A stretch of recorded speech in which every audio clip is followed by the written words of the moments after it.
What is the millennium in the book of Revelation? The interpretation of the vision in chapter 20 of the book of Revelation has long been a subject of controversy. Some people simply overlook these 10 verses. Others struggle to explain why the devil is released in eternity.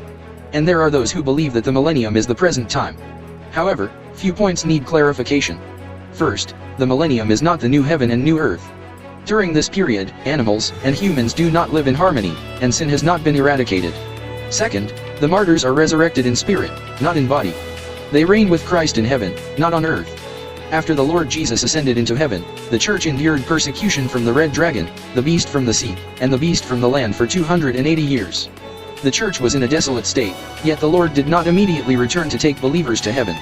In 313, after winning a war by following a vision from Christ, the Roman Emperor Constantine issued an edict of tolerance for Christianity. This marked a shift from the suppression of the church to its protection. Suddenly, the devil was bound, and the persecution ended. The souls of the martyrs began to reign with the Lord in heaven, and Christianity became a recognized faith. As the emperor started attending church, new places of worship were built, and the faith and its canon were rapidly established. The number 1000, 10 times 10 times 10, does not represent a quantity in a literal sense. Instead, 1000 years symbolize an era of repeated testing for humanity. With persecution eliminated, the Christian faith spread across Europe from the 3rd to the 13th century. After 1,000 years of relative peace, the church needed to be tested for its devotion and faithfulness. So, the devil was released. History shows that as the church grew in power, people became corrupt due to greed. When the papacy gained strength, people also fell because of their thirst for power. There were many infamous and wicked popes, along with numerous scandals within the papacy. The devil made a resurgence, shattering the unity of the church. Internal strife intensified, culminating in the division of the Western and Eastern Roman papacies in 1378. The red dragon was set free. The church's internal infighting grew more intense, and externally, it resorted to military aggression.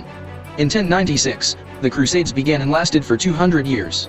The Crusades weakened the church's authority and became a global historical scandal that endures to this day.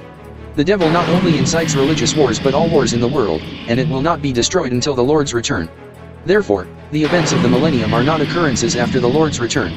Instead, they are historical events spanning approximately 1,000 years, offering first-century believers a more immediate hope of escaping the sea of suffering.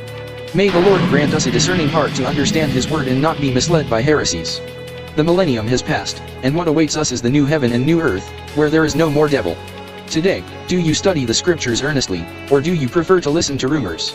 May the Lord help us distinguish between truth and falsehood until His return.